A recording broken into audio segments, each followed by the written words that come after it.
नहमदहु व नसल्ली अला रसूलिहिल करीम अम्मा बाद फ़क़द क़ाल अल्लाहु तआला फ़िल कलामिल मजीद शहर रमज़ान अल्लज़ी उन्ज़िल फ़ीहिल क़ुरआन हुदल लिन्नासि व बय्यिनातिन मिनल हुदा वल फ़ुरक़ान फ़मन शहिद मिनकुमुश शहर फ़लयसुमहु फ़मन कान मरीदन अव अला सफ़रिन फ़इद्दतुम मिन अय्यामिन उख़र युरीदुल्लाहु बिकुमुल युस्रा वला युरीदु बिकुमुल उसरा वलितुकमिलुल इद्दह वलितुकब्बिरुल्लाह अला मा हदाकुम वलअल्लकुम तशकुरून।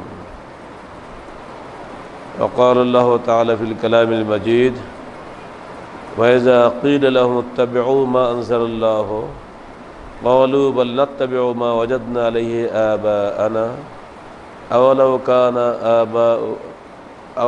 कानु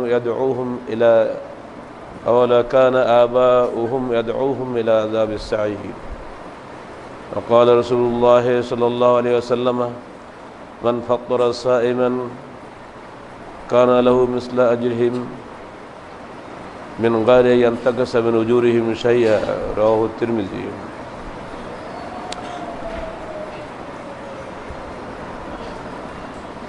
जुमार 1 घंटा खुतबा शोनार परेও আপনারা যারা আবার পুনরায় এসেছেন তাদেরকে অসংখ্য ধন্যবাদ।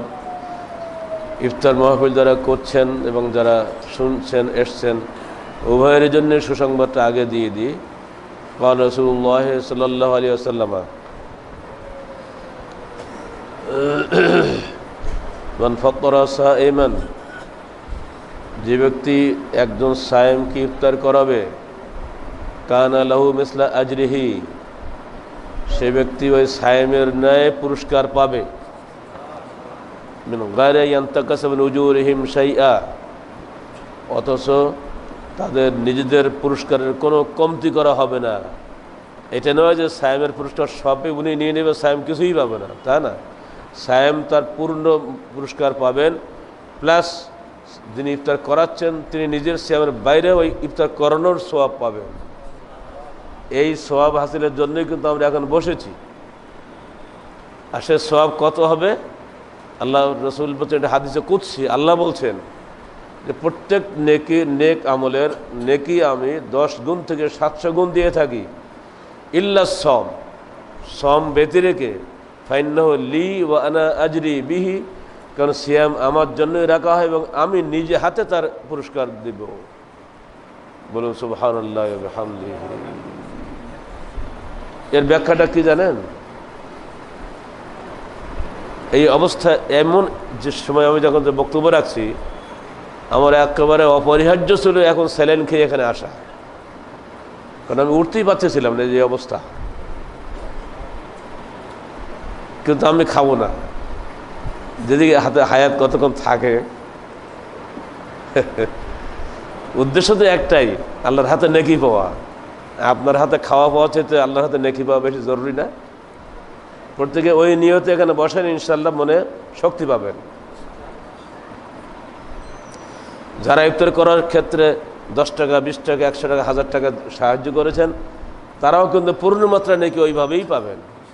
মানে ভাববেন না যে আমি বেশি টাকা দিয়েছি বেশি নেকি পাবো, কম টাকা দিয়েছি বেশি কম নেকি পাবো। এই ইনফেরিটি কমপ্লেক্সে ভুগবেন না। আল্লাহ নেকির ভাণ্ডারে কোনো কমতি নাই। আল্লাহ দেখবে আপনার অন্তরটা, আপনি কেমন টাকা দেওয়ার যোগ্যতা রাখেন, সেইভাবে দিলেন না কৃপণতা করলেন, আল্লাহ ওটা খেয়াল করবে।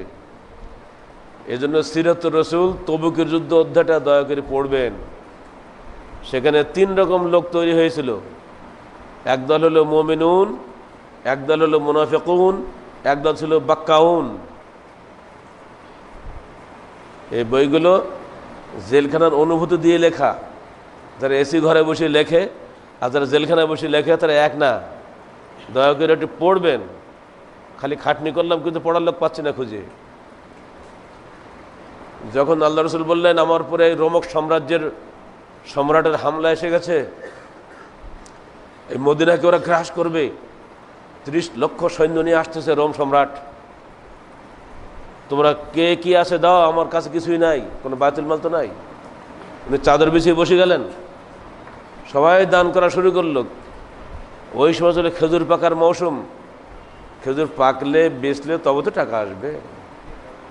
দুর্ভিক্ষের সময় কারো কাছে টাকা নেই, ওই সময় ছিল প্রচণ্ড গরমের মৌসুম, মানুষ ঘর থেকে বের হতে পারে না। এই অবস্থায় জিহাদের নির্দেশ, কথা কঠিন ব্যাপার হচ্ছে না? মুমিনরা তো যে যা পারে দান করা শুরু করলো। দানের সর্বোচ্চ থাকলেন হযরত ওসমান গনি। আল্লাহ রসুল এক পর্যায়ে বলেই ফেললেন, হাজা জায়েশ জায়েশ ওসমান, তো ওসমানেরই যুদ্ধ হয়ে গেল, সব তো একাই দিচ্ছে। 900 উট,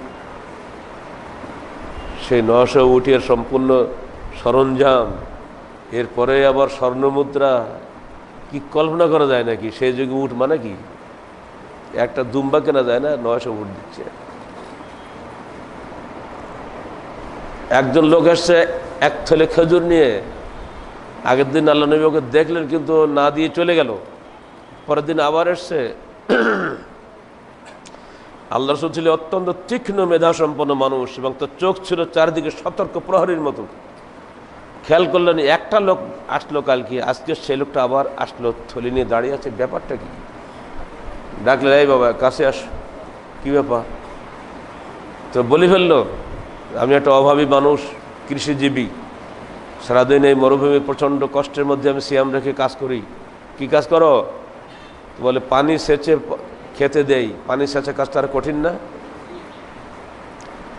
বাংলাদেশের তো মতো না যে 30 ফুট পানির নিচে পানি পাওয়া যায়, ওখানে বহু নিচে পানি পাওয়া যায়। সেই পানি উঠে খেজুর বাগানের দেওয়াটা কি চারটিখানে কথা মনে করেন নাকি? এই কঠিন কষ্ট করেছে তারা সিয়াম অবস্থায়। সন্ধ্যাবেলা আমি এই খেজুরগুলো বাড়ি নিয়ে যাব, তবে আমার ফ্যামিলি খাবে। সারাদিন অভুক্ত সন্তানরা তাকিয়ে আছে, আব্বা কখন আসবে। কালকে পারেনি, মহব্বত থেকে নিয়ে গেছিলাম বাড়ি, আল্লাহকে দিতে পারেনি। আজকে আমি নিশ্চিত হয়েছে আমি দেবই আল্লাহর হস্তে। আল্লাহ রাসূল বললেন, এই তোমরা এই খেজুরগুলো নাও, সবার উপরে ছেড়ে দাও। সবার উপরে ছেড়ে দিয়ে আল্লাহ রাসূল বলছেন, দেখো এই এক থলে খেজুর আজকে সবার উপরে আল্লাহর কাছে কবুল হয়ে গেছে। এই দৃশ্য দেখে 3টা মন্তব্য আসলো। মুমিনরা উৎসাহিত হলেন। আব্দুর রহমান বিন আমর বিন আউফ, বিখ্যাত সাহাবী, 4000 দিনার দিলেন। আর মুনাফিকরা কি বললো জানেন? রোম সম্রাটের বিরুদ্ধে যুদ্ধ করতে যাবে কয়টা খেজুর দিয়ে? ওরা তো নবী এবার বেরোক না ঘর থেকে, যুদ্ধ করে ফেরত আসা লাগবে না, পুরো গোষ্ঠী তো সাফ হয়ে যাবে সেখানে। কোথায় 30 লক্ষ মানুষের বিশাল সেনাবাহিনী, আর এই কয়টা মাত্র লোক যাচ্ছে, তা খাওয়া নেই, পেটে ভাত নেই, উঠ নেই, একটা উঠে যাবে 18 জন করে শহর হয়ে বাড়ি বাড়ি যাবে, আর এখন খেজুর দিচ্ছে, এক থলে খেজুর দিয়ে ওরা রোম সম্রাটের বিরুদ্ধে যুদ্ধ করবে? এটা হলো মুনাফিকরা। সামনে কিন্তু ইমানদার, পাক্কা ইমানদার।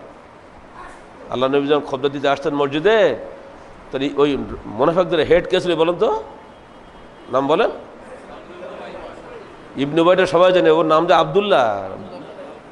বাবার নাম বলে কেন? আসল নামটা কি আব্দুল্লাহ না? ইবনে ফজলের নাম সবাই জানে, ওর নাম যে আব্দুল্লাহ, কেউ খবর রাখে? এই আব্দুল্লাহরাই সর্বনাশের গোড়া, মনে রেখে দেন। অথচ এই আব্দুল্লাহ আল্লাহ রসুলকে বাঁচিয়েছে। এই আব্দুল্লাহ আল্লাহ নবীর দাঁত ভেঙেছে ওহদের ময়দানে। সিরাত রাসূলুল্লাহ দয়াগের পড়েন, মক্কা থেকে মদিনায় হিজরতের রাত্রে কঠিন পরীক্ষার সময় যখন আল্লাহ রসুলের মাথা এনে দিতে বলে 100 উট দেওয়া হবে, আবু বকরকে ধরতে বলে 100 উট দেওয়া হবে, জীবিত হোক আর মৃত হোক, সেই লোভনীয় প্রস্তাবকে ডিঙিয়ে গিয়ে আব্দুল্লাহ নামে একজন কাফের, সেই আল্লাহ রসুলকে রাতের অন্ধকারে মদিনা পর্যন্ত হিজরত করে কি বলে উটের লাগামবাহী পথ প্রদর্শক হয়েছিল। খবর রাখেন? আব্দুল্লাহ বিন উরাইকিত, ওই কাফের আব্দুল্লাহ। আর এই মুসলমান আব্দুল্লাহ 5 ওয়াক্ত সালাত আল্লাহ রসুলের পিছনে পড়ে। আর যখন উনি খুতবা দিয়ে উঠতেন, তার আগে আব্দুল্লাহ দাঁড়িয়ে বলতো, এই মুসলিমের সাবধান, আল্লাহ নবী এসে হাজির, সুন্দরভাবে খুতবা শুনে সবাই বহু নেকি পাবে। এই আব্দুল্লাহ আর ওই কাফের আব্দুল্লাহ বিচার করা আল্লাহর জন্য খুব কঠিন হয়ে যাবে। এই জন্য ওই বিচারের দায়িত্ব আমরা নেব না। এই আব্দুল্লাহর গ্রুপ বলল, ওরা এক থলে খেজুর দিয়ে ওরা যুদ্ধ করতে যাচ্ছে, জিহাদ করতে যাচ্ছে। এবার আসেন তৃতীয় দল হল বাক্কাউন। তারা এসে বলছে, হে আল্লাহ রসুল, আমি যাবো কি বই, এই 1000 মাইল যেতে হবে। কোথায়? সেই সিরিয়া দামেস্ক। কিভাবে যাব? আমাদের বাহনের ব্যবস্থা করে দিন। আল্লাহ রসুল সবাইকে বললেন, কি বাহনের ব্যবস্থা করবো? ওনারই তো 18 জনে একজন উনি, মানে 17 জন হাঁটবে, এরপর 18 জন নম্বরে আল্লাহ নবীর বাড়ি আসবে। উনি হলেন ওই লোক। তিনি লোকের কি বলবে?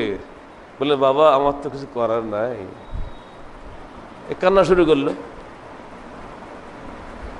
একজন সাহাবী বাড়ি গিয়ে দেখেছে তার বউ তার জন্য খানাপিনা রেডি করছে।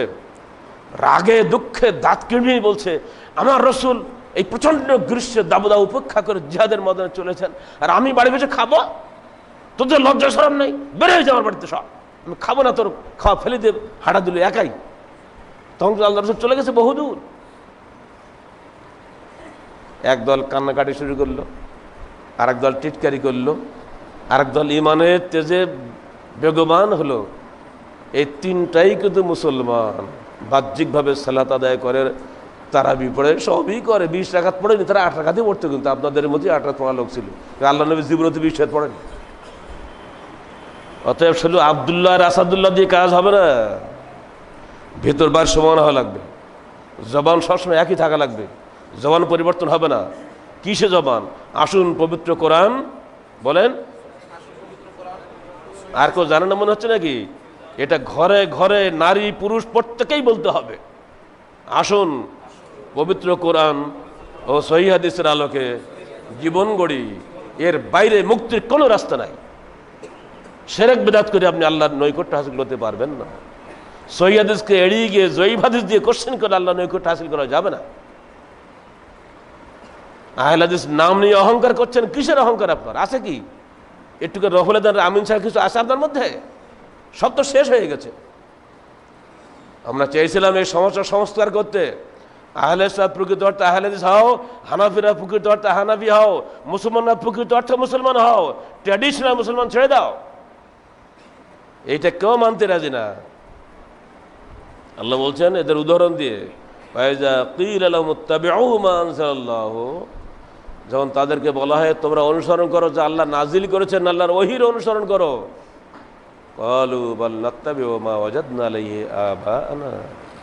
তারা জবাবে বলে কি, বরং আমরা অনুসরণ করবো যা আমরা বাপ দাদা 14 বর্ষে পাচ্ছি তাইরাই অনুসরণ করবো। আওয়ালাউ কানা শাইতানু ইয়াদউহুম ইলা আযাবিস সাঈর। সূরা লোকমান পড়ে দেখেন 21 নম্বর আয়াত। ও জানে না যে শয়তান তাকে জাহান্নামের পথে ডাকছে। আপনারাও কিন্তু সাবধান থাকবেন। বাপ দাদা যা করেছে ভালো হলে মানবেন, ভুল হলে ছাড়বেন। মূলনীতি ওমা আতাকুমুর রাসূলু ফাখুযুহু ওমা নাহাকুম আনহু ফান্তাহু। রসুল যা দিয়েছেন যা গ্রহণ করো, নিষেধ করেছেন তা বর্জন করো। এই একটা মূলনীতি বাপদাদার ক্ষেত্রেও প্রযোজ্য, নিজের ক্ষেত্রেও প্রযোজ্য, সর্বক্ষেত্রে প্রযোজ্য। একটা মূলনীতি যথেষ্ট। আহলে হাদিস আন্দোলন বাংলাদেশ ট্র্যাডিশনাল আন্দোলন নয়। এটা বাপকে সোজা করার আন্দোলন, বউকে সোজা করার আন্দোলন, সমাজকে সোজা করার আন্দোলন। সরকার পরিবর্তন হয়, 5 বছর পরে আসে, 5 বছর পরে চলে যায়। ওটা অস্থায়ী একটা জিনিস, পানির কচুর পাতার পানির মতো। ওটার জন্য যারা লালায়িত তাদের আল্লাহ রসুলের জীবনী দেখা উচিত। মক্কায় বসে একটা ফুক দিলে কোথাও আবু জাহেল উড়ে যেত, বদদোয়া করে দিলে। আমাদের দোয়া যদি এত কিছু হয়, তার দোয়া কিছু হয়তো না? তিনি বদদোয়া করেন নাই। এমনকি মক্কা বিজয়ের রাত্রিতে আবু সুফিয়ান ধরা পড়লো, শত্রু বাহিনীর লিডার, সে ধরা পড়ায় রেডি ওমর ফারুক তরবারি নিয়ে। আব্বাস বলছে, হে আল্লাহ রসুল, আমি ওকে আশ্রয় দিয়েছি, আজকে রাত্রে অন্তত মাফ করেন, আমি একটু বুঝাই শেষবারের মতো। আল্লাহ রসুল বললেন, ঠিক আছে আব্বাস, তোমার ভাইকে তোমার জিম্মায় দিয়ে দিলাম, সকালে আবার দেখা করো। ওই রাত্রকে যদি উনি অবসর না দিতেন, তখনই যদি গর্দান উড়িয়ে দিতেন, কোথায় চলে যেত? উনি তো বিজয়ী অলরেডি, কে ঠেকাবো নাকি? বিজয়ের কাফেলাকে ঠেকাতে পারে কেউ? মাত্র 40 মাইল দূর থেকে কোরাউল গামিমে গিয়ে এই ঘটনা ঘটছে। ওই দিন ওমরের তরবারি যদি ওকে সোজা করে দিত, অর্থাৎ শেষ করে দিত, তাহলে ইসলামের ইতিহাস বিনা যুদ্ধে মক্কা বিজয়ের ইতিহাস দেখতে পেত না। রক্ত না ঝরিয়ে বিতাড়িত মোহাম্মদ, বিজয়ী মোহাম্মদ রূপে নিজ গৃহে প্রবেশ করছেন, এই চেহারা জীবনে কেউ দেখতে পেত না। বলুন সাল্লাল্লাহু আলাইহি ওয়াসাল্লাম। ঐতিহাসিক গিবন এইখানে গিয়ে বলছেন, বিশ্ব ইতিহাসের বিশাল বিশাল ইতিহাস আমি রচনা করেছি, কিন্তু রোমান ইতিহাসের বিশাল ইতিহাস আমার হাতে তৈরি, আমার লিখিত। তো মুসলমানদের ইতিহাস লিখতে গিয়ে এইখানে গিয়ে আমার কলম বন্ধ হয়ে যাচ্ছে। কি করে একজন নিরক্ষর নবী এত বড় রাজনৈতিক দূরদর্শিতা সম্পন্ন হলেন? যে লোকটা তার রক্ত পিপাসু শয়তান, যে লোকটা তার জীবন শেষ করে দিয়েছে, মক্কা থেকে বহিষ্কার করে দিয়েছে, বহু মানুষকে হত্যা করেছে, এমনকি তার প্রাণপ্রিয় চাচা হামজাকে হত্যা করেছে, সেই লোকটাকে হাতে পেয়েও সে কিছুই বলল না। এ কি, এটা কি সম্ভব? পৃথিবীর ইতিহাস বিস্ময়াভিভূত হয়ে দেখেছে দূরদর্শী রাজনীতিবিদ মুহাম্মদ রাসূলুল্লাহ সাল্লাল্লাহু আলাইহি সাল্লামের এই কুশাগ্র বুদ্ধি কূটনীতিকে। নবী রাসূলুল্লাহ রাজনীতি বোঝেন না তাই মনে করেন নাকি? আপনাদের মতো রাজনীতিবিদদেরকে 10 বার লেখাপড়া শিখতে হবে, আল্লাহ রাসূলের রাজনীতির কাছে শিখতে হবে। অত সহজ না। আপনারা কিসের রাজনীতিবিদ? নেতা নেত্রী গুণগান করার নাম রাজনীতি না? যারা জাতীয় আন্তর্জাতিক বিষয় সম্বন্ধে জ্ঞান রাখে না, নিজের ধর্ম নিজের জীবন সম্পর্কে খবর রাখে না, একটা মূর্তি নিয়ে যারা কান্নাকাটি করে নিষ্প্রাণ দেহের জন্য চোখের পানি ফেলে, অত প্রাণবান মানুষ মরতেছে তার জন্য চোখের পানি পড়ে না, ওরা কিসের রাজনীতিবিদ?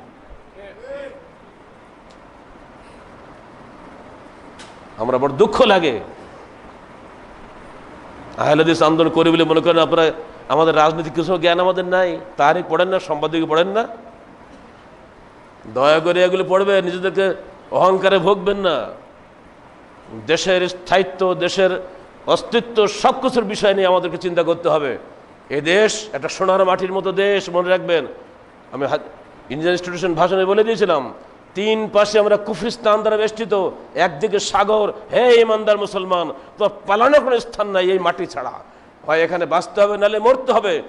এই স্বাধীনতা কারোর কাছে বিক্রি করা যাবে না। তাই এদেশে যদি কখনো বৈদেশিক হামলা হয়, সবার আগে আহলে হাদিসরাই জীবন দেবে, বেদাতীদের আগে। কারণ বেদাতীদের ওসিলা রয়েছে, পীর সাহেবরা তাদের বাঁচায়, আর আমাদের আল্লাহ ছাড়া কেউ বাঁচায় না, তাই না? হিন্দুদের ওসিলা হলো তাদের দেবী প্রতিমা আছে, আর বেদাতীদের ওসিলা হলো বিভিন্ন পীর ফকির আছে, আর আমাদের ওসিলা খালি আল্লাহ। আল্লাহ ছাড়া কারো কাছে আমরা মাথা নত করি না। আর সেই কারণেই আহলে হাদিস আন্দোলনকে সবাই ভয় পায়। শৈথুল্যবাদী আহলে হাদিসদেরকে কেউ ভয় পায় না। ওরা রফলে দানও করে, মিলাদও পড়ে, কিয়ামও করে, মাশাআল্লাহ, যেথায় যেমন সেথায় তেমন, গোলালু সব তরকারিতেই চলে। এই ধরনের আহলে হাদিস দিয়ে কোশ্চেন করলে আহলে হাদিস আন্দোলন হবে না। এই জন্যই সবাইকে আমরা বলি, আকীদা মজবুত করো, আমলও মজবুত করো, সেরেফ আল্লাহকে ভয় করো, দেখবা তুমি সাহসী হবে, দুনিয়া তোমার গোলাম হবে। যে আল্লাহকে ভয় করে না, দুনিয়ার লোক সবাই তার ঘাড়ে চাপবে। দয়া করে বিষয়গুলো মনে রাখার চেষ্টা করবে। আজকে আহলে হাদিস আন্দোলনের উপরে যাবতীয় বিপদ আসছে, কারণ আপনারা এতদিন সংঘবদ্ধ ছিলেন না, এখন আপনারা সংঘবদ্ধ হচ্ছেন। সংঘবদ্ধ হওয়াটাই বেদাতীরা পছন্দ করছে না। আজকে খুতবার সময় এখানে 12 জন সরকারি লোক ছিল পুলিশের, বিভিন্ন বিভাগের, এখনো থাকবেন। আমি যেখানে যাওয়ার সেখানে থাকুক, আমি চাই ভালো করে শুনুক, ভালো করে শোনো তোমরা, ভালো করে যারা এখানে এসছো সরকারি অফিসার, ভালো করে শোনো আহলে হাদিসটা কি। ইনশাআল্লাহ আমাদের বক্তব্য শুনে সরকারের সর্বোচ্চ মহল পর্যন্ত একদিন আহলে হাদিস হয়ে যাবে, দেখবেন। এদেশের সরকার পরিবর্তন হবে ইনশাআল্লাহ আহলে হাদিসের মাধ্যমে হবে। পরিষ্কার বলেছে, বেদাতির মাধ্যমে কখন ইসলামী হুকুমত হবে না, হতে গেলে আহলে হাদিসের মাধ্যমে হতে হবে, তবে সেটাই হবে ইসলামী হুকুমত। আজকে প্রবেরে দেখলাম 65 টাকা ফিতরা। ওদের খুলনার ইমামপুরের হুজুররা বলেছে 55 টাকা ফিতরা। কোন হুজুরকে মানবো আমরা এখন? খুলনা ইমাম পরিষদ তো আহলে হাদিসকে মারতে পারলে সে বোধহয় নেকির কাজ করে, ওকে চিনি আমরা কোন ধরনের বদ। সব আপনার তো কোনো অধিকার দেয়নি আল্লাহ রসুল। আমির মুয়াবিয়া খালি একটু খোদ্দা দাঁড়িয়ে বলেছিলেন যে দেখো এখানে এখন সিরিয়ার গম আসলো, আল্লাহ নবী জামানাতে গম ছিল না, তো গমের মূল্য খুব বেশি, নতুন আমদানি করলে দাম বেশি হয় না, সবই কথা। তো তোমরা যে এই খেজুর দাও, পনির দাও, কিশমিশ দাও, জব দাও, অর্ধ 1 ছা গম, এই 1 ছার কি বলে অর্ধশা গমের বিনিময়ে 1 সা খেজুর হয়, অতএব তোমরা অর্ধশা গম দাও, এটাই আমার রায়, আমার ইজতিহাদ, এটা আমার ধারণা, এটা আমার যুক্তি আকারে তোমাকে বললাম। বাধ্য করেন তিনি কাউকে, সঙ্গে সঙ্গে কিছু সাহাবী ওটা গ্রহণ করে নিল। কিন্তু ফাকাদ আনকারা আলাইহি আবু সাঈদ আল খুদরি রাদিয়াল্লাহু তাআলা আনহু, আবু সাঈদ খুদরি রাদিয়াল্লাহু আনহু প্রকাশ্যভাবে ইনকার করলে, অসম্ভব, তুমি খলিফা হতে পারো, তুমি রাজনৈতিক নেতা হতে পারো, তো আল্লাহ রসুলের উপরে যাওয়ার ক্ষমতা তোমার নাই, তোমার এই হুকুম আমি মানি না। লা আকবালুহু ওয়ালা আখুযুহু, আমি নিজে কখনো এটা কবুল করবো না, কখনোই ওটা দেব না, যা দিতাম সেটাই, যেটা আল্লাহ নবীর জমালে দিতাম সেটাই হয়ে গেল। আমির মুয়াবিয়া বললেন, বাবা আমি খালি বলছি, এটা ধারণা মাত্র, এটা আমি তোমাদের চাপিয়ে দিচ্ছি না, যে আল্লাহ রসুল আমাকে বলেনি। সে যুগে যখন সাহাবায়ে কেরাম হাদিসের উপরে সরকারি নির্দেশকে মানে নাই, এ যুগেও ঠিক একইভাবে মুসলমানদের উচিত হবে ইসলামিক ফাউন্ডেশনের ফতোয়ার উপরে আল্লাহ নবীর হাদিসকে স্থান দেওয়া।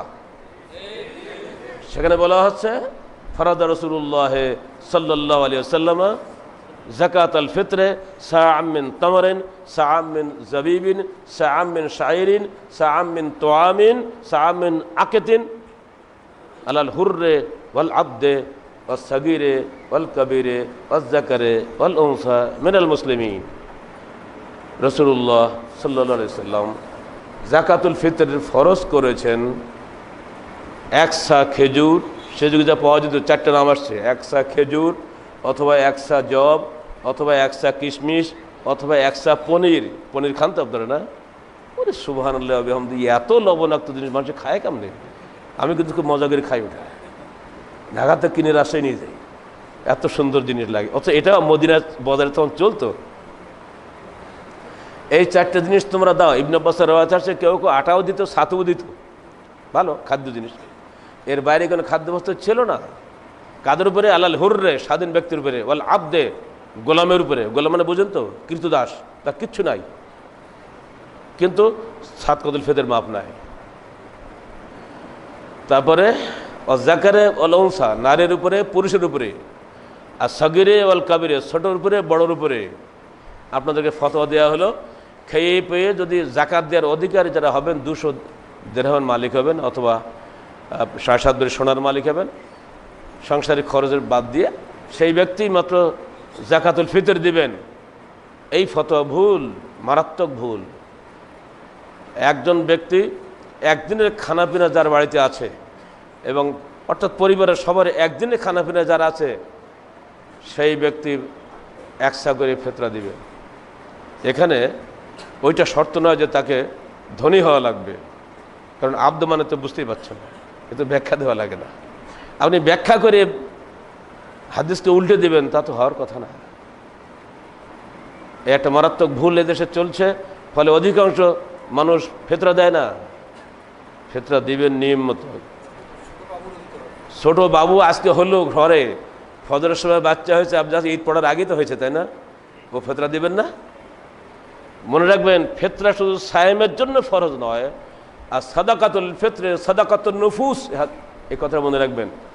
ফিতরার সাদকা হচ্ছে নফসের সাদকা। সকালবেলা আপনার আব্বা মরে গেল, আব্বার মৃত্যুর পরে আপনি গেলেন ঈদের সালাতে ফিতরা জমা দিচ্ছেন, আব্বার ফিতরা দেওয়া লাগবে না, কারণ নফসও চলে গেছে, ফিতরাও চলে গেছে। নফস একটা আসলে সকালে আমার ঘরে, ফিতরাও এসে গেল আমার ঘরে। কথা বুঝছেন তো? এইগুলো সহজ সরল কথা কি বোঝাতে বেশি বিজ্ঞান লাগে নাকি? এটা নফসের সাদকা। যে আল্লাহ পাক আপনাকে 365 দিন বাঁচিয়ে রেখেছেন, সে আল্লাহর জন্য আপনি দান করবেন না? যাই হোক, ওদিক যাচ্ছি না, তাহলে এটুকুই বলবো, বিশুদ্ধ ইসলামের অনুসারী হওয়ার দাওয়াত আমাদের। দয়া করে এগুলো মানানোর চেষ্টা করবেন। সেই সঙ্গে সামাজিক জীবনটা যদি শক্তিশালী না হয়, সমাজে আপনি টিকতে পারবেন না। খোদ্দা ইঙ্গিত দিলাম না? গত জুমাতে একটা মসজিদ চলে গেছে আমাদের, তারা বারবার কেঁদে কেঁদে ফোন করছে, স্যার আমরা কি করবো এখন, আমি কি জব, আমার তো রাজনৈতিক ক্ষমতা নাই। বললাম ওখানকার মেয়র ইউনোকে ডেকে একটা সালিশ বসাও। সালিশ বসিয়েছে, সালিশের রায় তো খোদ্দায় বললেন, এখন শোনেন, মেয়র ইউনো আর সব কি ইউনো মানে মেলা আছে না, সব ডেকে বসছে এক জায়গায়। বসার পরে ফয়সালা হলো, এই তোমরা এখন আর এই মসজিদে কেউ, এখানে মসজিদ আর তৈরি করো না, এখানে কেউ সালাত আদায় করো না, যার যার ঘরে সালাত আদায় করো। দেখছেন? অথচ আপনার গণতান্ত্রিক সংবিধানে লেখা আছে মানুষের স্ব ধর্ম অধিকার অক্ষুণ্ণ থাকবে, আছে না? কোথায় খাগড়াছড়ির 35টা ক্ষুদ্র নৃগোষ্ঠী নিয়ে আদিবাসী নাম দিয়ে তাদের নিয়ে এত হইচই করে বামরামরা, আহলে হাদিসের অধিকার ক্ষুণ্ণ হলে তারা কেউ কোনো কথা বলে না। আহলে হাদিসরা সালাত আদায় করবে নিজেদের মসজিদে, সেটা বাধা দিলে বামের মুখেও কথা নেই, ডানের মুখেও কথা নেই। কারণটা কি? কারণ তো একটাই, ডাইনরা সব হলো শৈথিল্যবাদী, আর আমরা তো বুঝতেই পারছেন মূর্তিবাদী। মাঝখানে আমার পড়ে গেছে সমস্যায়। এক্ষেত্রে একটাই মাত্র সান্ত্বনা থাকবে, এই হযরত মুসা আলাইহিস সালামকে যখন ফেরাউন তার লোকদেরকে মেরে হুকুম দিল, ছেলে হলে 2 টুকরা, মেয়ে হলে বেঁচে থাকবে। মায়ের সামনে সদ্য প্রসূত সন্তানকে জাল্লাদ দিয়ে 2 টুকরো করার ইতিহাস একবার মনে মনে কল্পনার চোখে দেখেন তো। এই জুলুম যখন শুরু করলো, সমস্ত ইবাদতখানা ভেঙে গুঁড়া করে দিল ফেরাউন, তখন আল্লাহ পাক আয়াত নাযিল করলেন মুসার কাছে, নবীদের কাহিনী 2 নম্বরটা পড়ে দেখবেন। সেখানে আল্লাহ বললেন, ওই শয়তান ফেরাউনের সঙ্গে তো লড়াই করতে যেও না, ফাত্তাখিযু বুয়ুতাকুম মাসজিদা, তোমরা তোমাদের ঘরগুলিকে মসজিদে পরিণত করো, অর্থাৎ ঘরেই সালাত আদায় করো। আমাকেও বাধ্য হয়ে চুয়াডাঙ্গার ভাইদেরকে আজকে ফোনে বলে দিতে হবে, বাবা যখন এদেশে বিচার নাই, তোমরা যার ঘরেই সালাত আদায় করো, ওটি আল্লাহ কবুল করবে। এসব কিছু বলার আছে? ফেরাউনের ইতিহাস বাংলাদেশে পুনরাবৃত্ত হচ্ছে, অত মুখে আমরা লম্বা লম্বা কথা বলছি, ভোটের অধিকার, ভাতের অধিকার, মানুষের অধিকার। কিসের অধিকার? কোনো অধিকারই আমাদের নাই। অধিকার কেবল তারই আছে যে খালি জয় দিতে পারে। জি না সাহেব, এত সস্তা নয়। আল্লাহু আকবার জবান দিয়ে জয় বের হবে না কারণ, সেটা আল্লাহই মহান, আল্লাহই বড়। পবিত্র কোরআন ও সহিহ হাদিসের অনুসরণ করতে গেলে জীবনের সর্বক্ষেত্রে করতে হবে, খালি মসজিদে বসে করলে হবে না।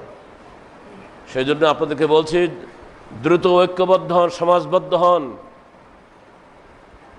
নির্দিষ্ট ইমারতের অধীনে সুনির্দিষ্ট লক্ষ্য নিয়ে একদল বিচ্ছিন্ন মানুষ যখন ঐক্যবদ্ধ হয়, তখন সেটি জনশক্তিতে পরিণত হয়। বিক্ষিপ্ত মানুষ হাজার হাজার, যখন আমরা কোথাও যাই ইফতার মাহফিলে, যা অনুমান করা হয় তার চেয়ে বেশি লোক হয়। দেখি উনি কি বলে, শুনতে আসে, আমল করার জন্য কেউ আসে না, ইল্লা মাশাআল্লাহ।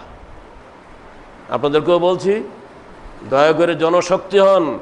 তাহলে যারা এখন বিচার করে আপনাকে সালাত আদায় করতে মানা করতেছে, ওরাই একদিন বলবে না, তাদেরও ধর্মীয় অধিকার আছে, সংবিধানে লেখা আছে। সংবিধান তখনই তারা কার্যকর করবে, আগে করবে না।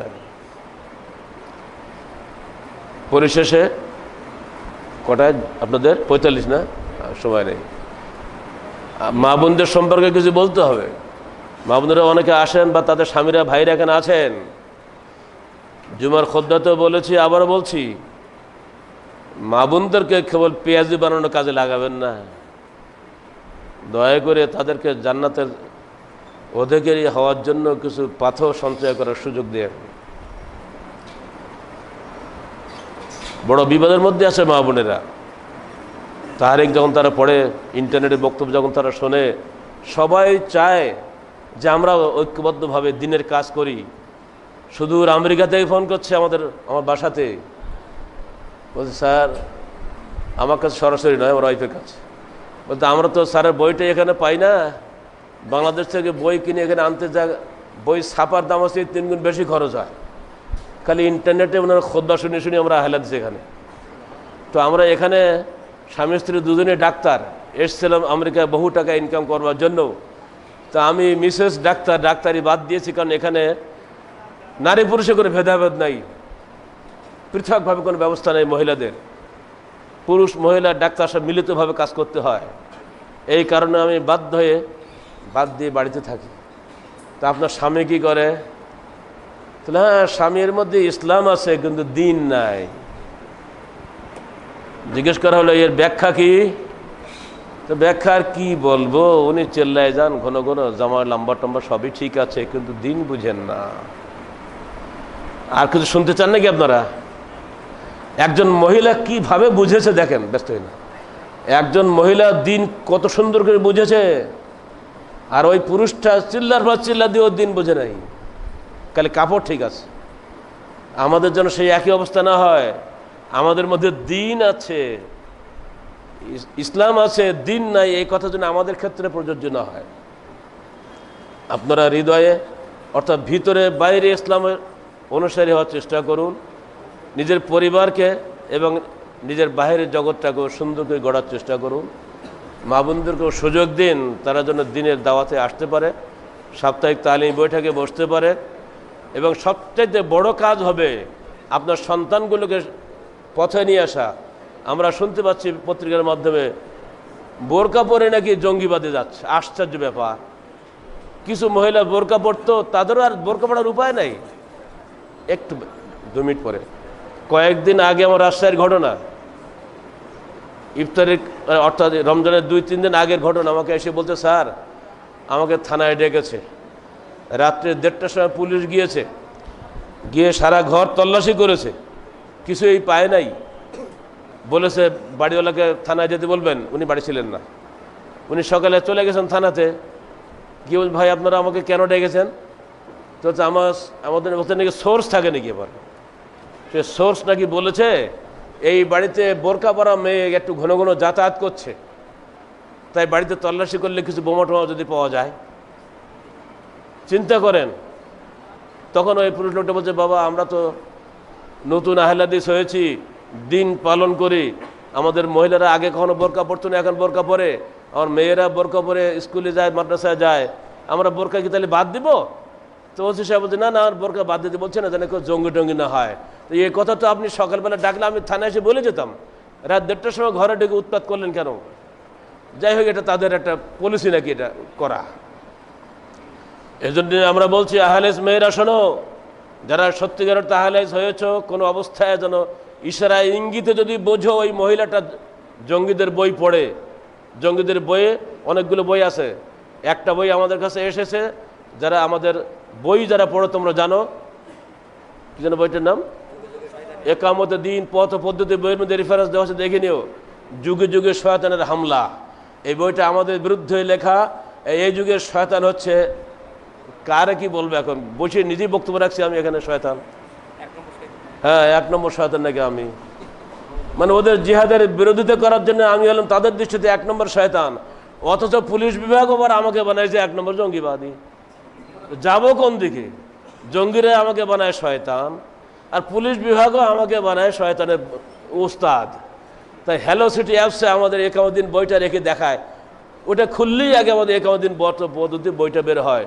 আর আমার আব্বা মারা গেছে 94 বছর বয়সে, 1976 সালে 19শে মে 5ই জ্যৈষ্ঠ তারিখে 94 বছর বয়সে মারা গেছে। আকিদা মোহাম্মদী বইটা, সেখানে জঙ্গিবাদের খবরে তিনি জানতেন না, অথচ সেই বইটাও বানাইছে জঙ্গিবাদের বই। অর্থাৎ আমার পুরো ফ্যামিলিটাকে এরা জঙ্গি বানানোর চেষ্টা করছে, অথচ পুলিশ একবার বইটা পড়েও দেখবে না। স্বরাষ্ট্রমন্ত্রীকে বললাম, কি ব্যাপার আপনার পুলিশ বিভাগ করেটা কি? তো বোঝা গেল আসল কে কাজটা করতেছে উপরে। বলে আমরা কি আপনাদের বই পড়ার জন্য কি আসলে ডিপার্টমেন্ট খুলবো নাকি? তো অবশ্যই আপনাকে ডিপার্টমেন্ট খুলতে হবে, নইলে আপনি অজানাভাবে নিরপরাধ মানুষকে জঙ্গি বানাবেন, তা তো হবে না। আহলে হাদিস ছেলে মেয়ে যারা তোমরা যেখানে আছো, সবার প্রতি আমাদের একান্ত আহ্বান, জঙ্গিবাদের সামান্যতম বাতাস যদি তোমরা পাও, তাদের কোনো মোবাইল যদি তোমাদের কাছে থাকে, তাদের কোনো বই যদি তোমাদের বাড়িতে থাকে, এগুলো থেকে দূরে থাকবে। খবরদার যেন কেউ এদিকে না যায়। নিতান্ত বোঝানোর চেষ্টা করবে, না বুঝলে পুলিশকে খবর দিবে, যেন তোমাদের একজনের অপরাধে পুরা সমাজ যেন দায়ী না হয়, পুরো আহলে জামাত যেন দায়ী না হয়। গতকালকে নরসিংদীতেও ইফতার মাহফিলের কথা বলেছি, আজকেও ঢাকার ইফতার মাহফিলে বলে যাচ্ছি, দয়া করে আমাদের সমাজটাকে তোমরা কলঙ্কিত করো না। আল্লাহ পাক আমাদের সবাইকে প্রকৃত অর্থে সহিহ হাদিস অনুযায়ী চলার তৌফিক দান করুন। আমিন। আকুলু কওলি হাযা আস্তাগফিরুল্লাহ লি ওয়া লাকুম